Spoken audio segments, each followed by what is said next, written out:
70 अरब रुपया जो इनका पिछला वाजिब है वो देना है।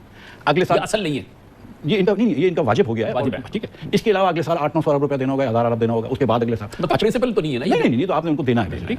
अच्छा, इसमें सर ये है कि ये कैपेसिटी पेमेंट्स वगैरह भी शामिल है ना, बिजली के मैं उसके कह रहा था। सो इसमें ये सर कि आपने जाके उनसे कहा कि यार जो भी पैसे दे सकते हैं वो अभी हम नहीं दे सकते, अभी रुक जाओ, और अगले 3 साल 5 साल का वो आप रीस्केड्यूल कर दो, उसको 10 साल ले जाओ, ठीक।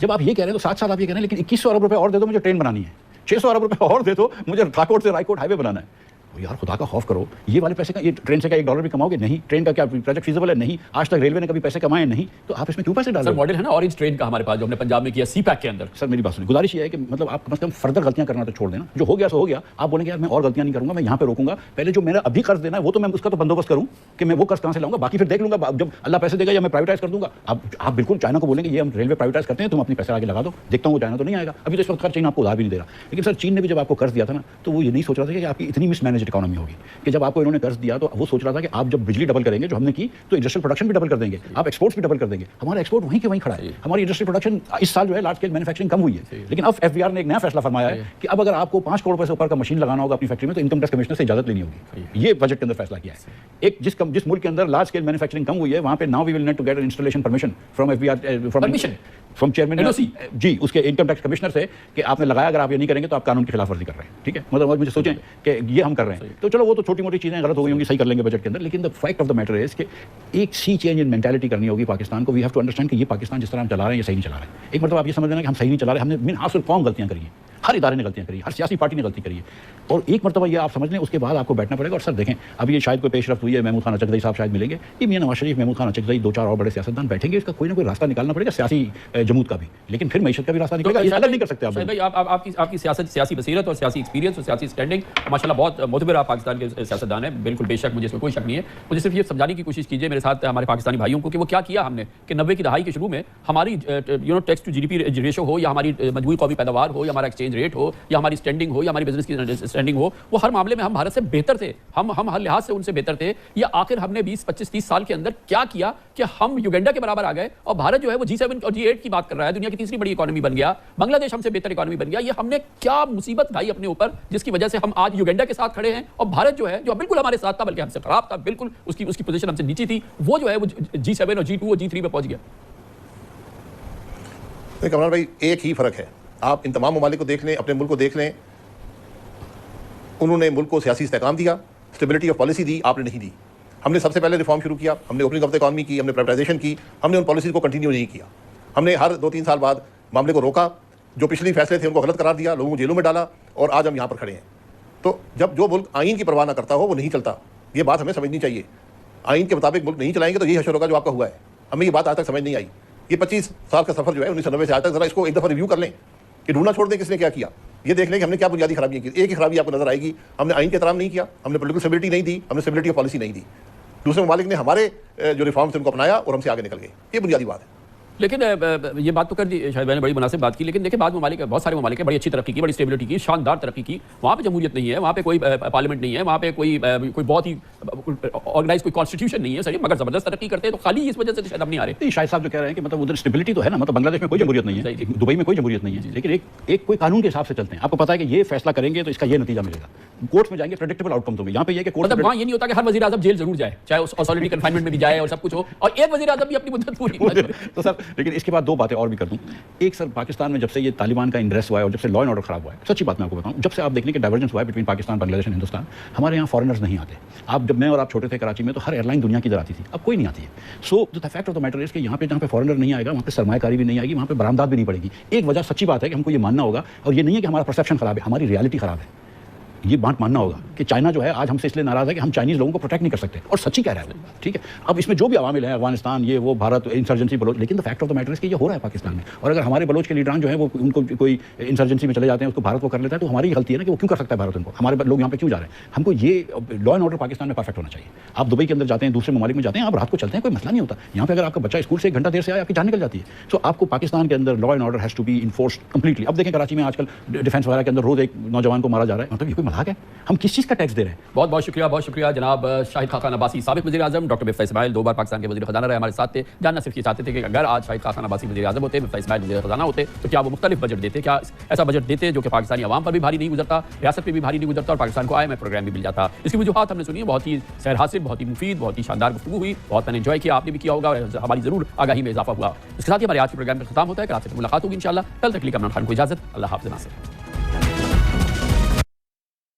U.S. officials are increasingly concerned about the deepening relations between the two countries and what it could mean for Ukraine as North Korea continues to provide weapons and munitions to Russia as their stockpiles dwindle. For more on those meetings in North Korea today, NBC News international correspondent Janice Mackey-Freyer filed this report.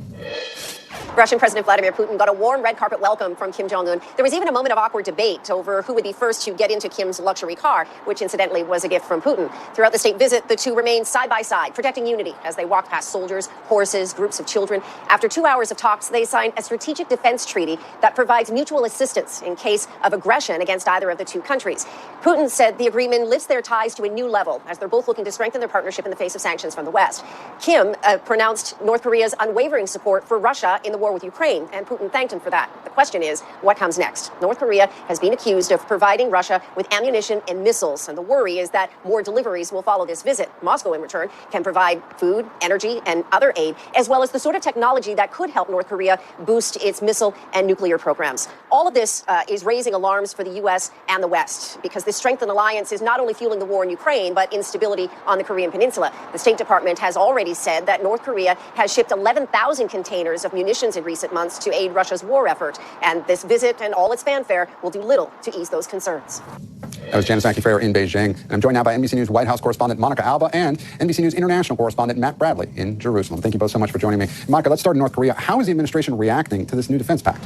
Well, Gabe, they say that they have really been warning about this deepening cooperation between North Korea and Russia for some time. So they're really casting this as not surprising, but all the while concerning. And they're really saying and emphasizing that, of course, the U.S. will continue to support Ukraine and allies in the Indo-Pacific in the face of this. And they really are saying that it shouldn't necessarily be underestimated, that this is something, of course, that people should take seriously, but it's something that the White House has really been keeping an eye on. And they always like to really put this in the larger concept and context of look at who President Putin's allies are, look at who Kim Jong-un's allies are, and then look at the rest of the world and view this as they are isolated in what they can do together versus the way larger international community putting pressure on Russia to end its war in Ukraine. Gabe. Yeah, Monica, picking up on that point, the U.S. already has a slew of sanctions on Russia and North Korea, as you said. Both countries increasingly isolated on the world stage. So is there anything the administration can really do to try and stop this partnership from growing? And we've seen in the past that sanctions also may not always be as effective as they are in their messaging for what the U.S. and the Biden administration would like to convey. But nonetheless, the administration will continue to evaluate and says that they could be coming down with further sanctions, and they're always looking to those things. But this is really about just trying to present these very, very differing worldviews and also trying to raise this larger question and idea that they say that President Biden during his term in office so far has tried to restore some stability to the world stage. And they always put this in the context of what could happen if he loses re-election and if former President Trump, who has had at times sympathetic words for both President Putin and for Kim Jong-un at times, what that could mean for that. And they like to, they say, remind Americans of the stakes of that. So they bring that back into the fold as well. But that will simply be determined by the voters in November, Gabe. Yeah, and Monica, let's turn to Israel, where once again we're seeing this rift, right, between the White House and Prime Minister Netanyahu. It looks like the White House, at least publicly, it says it was caught off guard by this video statement from the Prime Minister yesterday. What do we know about this meeting that was reportedly canceled?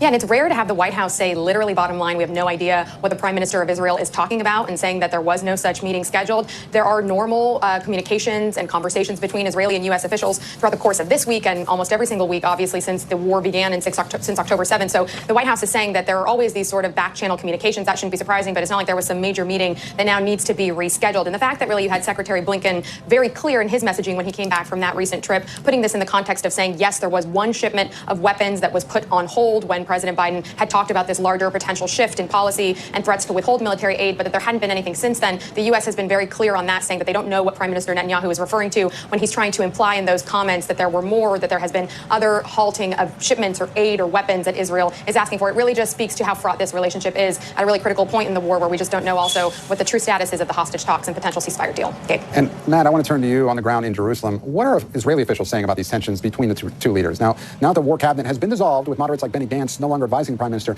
could we see even more tension between President Biden and the Prime Minister?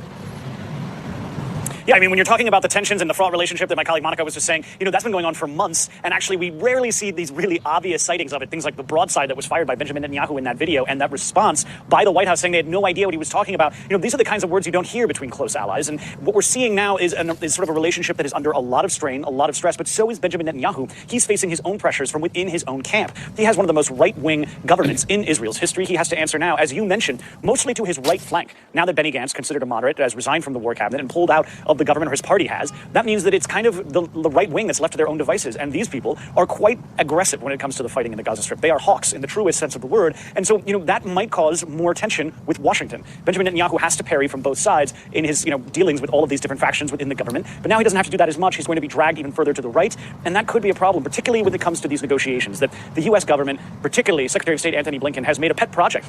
He's been to the region 8 times trying to negotiate this. So, this is going to be complicated and further politically ostracizing for both Washington and for Netanyahu and his right-wing ministers. And Matt, the UN is out with another report today saying that Israel may have violated the laws of war in Gaza. What else is in that report, and what's the latest on the ground in the Gaza Strip?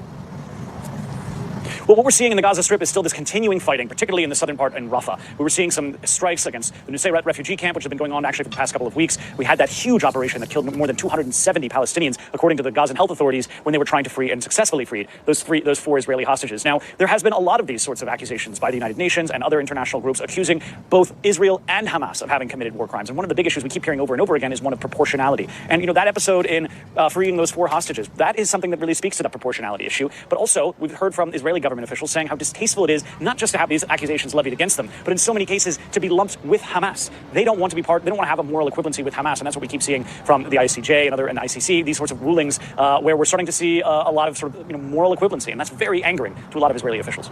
Matt Bradley, live for us in Jerusalem. Monica Alba, outside the White House. Thank you both so much. Thanks for watching. Stay updated about breaking news and top stories on the NBC News app or follow us on social media. I was the one that picked it. These lying people that they say, oh, he doesn't like Milwaukee. I love Milwaukee. I said, you got to fix the crime. We all know that. You got to make sure the election's honest. But I'm the one that picked Milwaukee, and the Democrats, or the radical left lunatics, as I call them, what they say is just so terrible. They lie. They have a horrible candidate. They have a candidate that has no clue, doesn't know where he is, and all they can do is lie. I love it. I'm the one that picked Milwaukee officially. So, and I think you had about 10 congressmen in a meeting that we had recently where I said how much I like Milwaukee. They all came out. They said, that's what he said. We can't help it. And they're truthful people. But I just want to begin by saying, hello, Wisconsin. Hello. Great state. We've had great success here. It's great to be back in this beautiful state with thousands and thousands of proud, hardworking American patriots. What a crowd. What a crowd. With your help, 5 months from now, we're going to win Wisconsin. We're going to defeat your radical left Democrat senator, one of the worst in the Senate. Nobody even knows she's a senator. I mean, frankly, she's not doing a good job representing. We have somebody that's going to be great. But we're going to defeat your Senator Tammy Baldwin. We're going to elect Eric Hovde of this area, by the way, who's a great gentleman, and spent a lot of time with him. He and his wife are incredible people. He's going to be a great representative. They're going to be great representatives of your state. But we're going to elect him to the U.S. Senate. We're going to evict weak, failed, and incompetent Joe Biden. He's an incompetent person from the White House. And quite simply, we are going to make America great again. Less than 4 years ago, our border was secure, inflation was nowhere to be seen, the world was at peace, and America was strong and respected. We were respected all over the world. None of this stuff would have been happening that's happened now with Russia and Ukraine and the attack on Israel. None of it would have been happening. We wouldn't have had a thing called inflation. That would have been nice too. But it was a different place 4 years ago, I think. But now we're going to make it better and bigger and stronger than ever before. But you had a president who put America first. I put America first. They put America last. Under crooked Joe Biden, the world is in flames. Our border is overrun. Inflation is raging. Europe is in total chaos. The Middle East is exploding. Iran is emboldened. China is on the march. And the worst, most incompetent, most corrupt president in history is going to drag us into World War III. Other than that, he's doing quite a good job, don't you think? Quite good. Joe Biden is humiliating our country on the world stage. He's actually humiliating us. You saw what happened this weekend. It's turning the United States into a total joke all over the world. First, he wandered off the G7 in Europe, the stage. It looked like he didn't know where the hell he was, but he didn't know where he was. He's blaming it now on AI. He's saying he doesn't know what AI is, but that's okay. Now they're saying the media is manipulating. Oh, he's saying the media is manipulating. Now, on that one, I have to stick up for the media. I have to tell you. He said the media is manipulating the pictures of him constantly not knowing where the hell he is. They're doing just the opposite. They're making him look better. At the G7 in Europe, and he had to be rescued by other world leaders. They had to pull him back. Then he bizarrely put his face on the Pope's forehead. What was that all about? That was weird. Vivek is here. That was weird, Vivek. I don't know. Did you see the Pope? The Pope is like, what's happening? The Pope didn't really know what was happening. He said, this is strange. Then he froze during the celebration on the White House lawn. Then Barack Hussein Obama had to grab his hand and lead him off the stage as though he were a child. I have to tell you, Obama could have handled that differently. He could have done it a little bit softer. He could have done it like, let's go. Go. He didn't have to grab him and pull him off the stage, but he looked good. And I guess that was his primary purpose. He wanted to look good. He could have done a better job. In fact, the Biden people were very upset about that whole incident, but yet to be discussed. But Crooked Joe and his handlers are insisting he's sharper than ever, and they say the videos of Crooked Joe shuffling around are clean fakes. You know what a clean fake is? They're deceptively edited. They say they're deceptively edited. All of the mistakes that he's made every day. He can't go anywhere without a mistake. Now, if I'm perfect, they say he made a mistake. He did perfect. And I don't say clean fakes, although they do. They do that. They do that. They're the fake news. Look how many you have out there. They're all over the place. But with me, they take a good speech and they make it look as bad as possible. With him, they take the worst speech you've ever heard and they try and make him look like semi-normal. These are shameless liars who are trying to deceive you about other people, the people that represent Biden. They're shameless liars. They're the Russia people, the laptop from hell people, the 51 intelligence agent people. They're the people that said all sorts of lies about military, about our great military. They make up stories about our military. It's disgraceful what they can do, and they're so destructive to our country. They're the people that really destroy everything that they touch. That's why this November, the people of Wisconsin are going to tell Crooked Joe Biden, remember, The Apprentice, you're fired. Get out. You've done a horrible job. You've done a horrible, horrible job. Worst president in history. Get out. You're fired. Get out. We can't get him out fast enough. I'm worried about the next 5 months. We could end up in World War III with this person. He's the worst president ever. The Biden administration has been nonstop catastrophe. He has been a catastrophe. It's been a nonstop catastrophe, but one of Crooked Joe's most destructive moves yet is the lawless executive action he is taking today. You've been reading in the middle of the largest border invasion in world history. There's never been a border in the world that's like this border that we have, where probably 17, 18 million people by now have entered our country illegally. Joe Biden's granting he's going to formally grant a mass amnesty to millions of illegal aliens that came into our country. And you have people that have been working for 10 years to try and come in legally, and they just keep working. Under this program, a deluge of illegals will be given immediate green cards and put on the fast track to rapid citizenship so they can vote. I think a lot of them are going to vote for me, you want to know the truth. Because if you look at the Hispanic population, if you look at the black population, they're voting for Trump. They're voting for Trump. You, look at you. You. Thank you. I like that person right there. But they give them they give them welfare, they give them free health care, food stamps. Chain migration, one of the catastrophic things, one of the many catastrophic things that we're confronted with when they come in. Crooked Joe is sending a message to the world that he rewards illegal entry, and that's what's happening.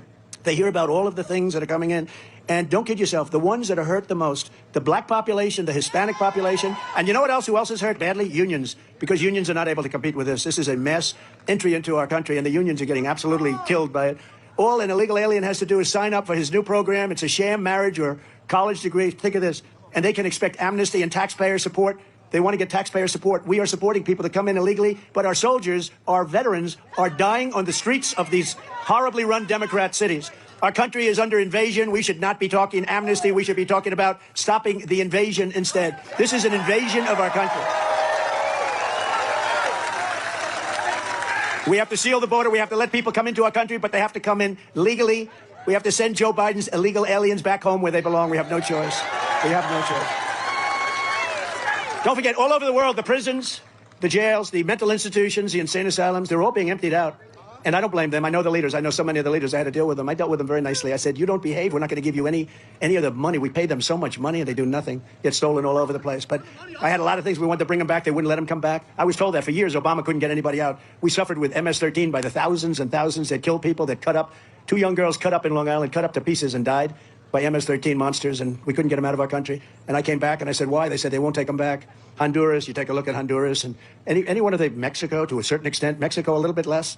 But we have countries all over South America, countries all over the world that wouldn't take them back. But in the case of the 4 countries, I said, here's what we do. El Salvador is an example, very tough, smart, good leader. But I would have been more advanced than him. I would have had the jails completely empty instead of almost empty. You know, if you take a look at Venezuela, you see what's happening there. 72% down in crime because they've taken their gangs, their drug dealers, also their prisoners. And where have they brought them? To the United States of America. Thank you very much. No. Who can believe that they allow this to happen to our country?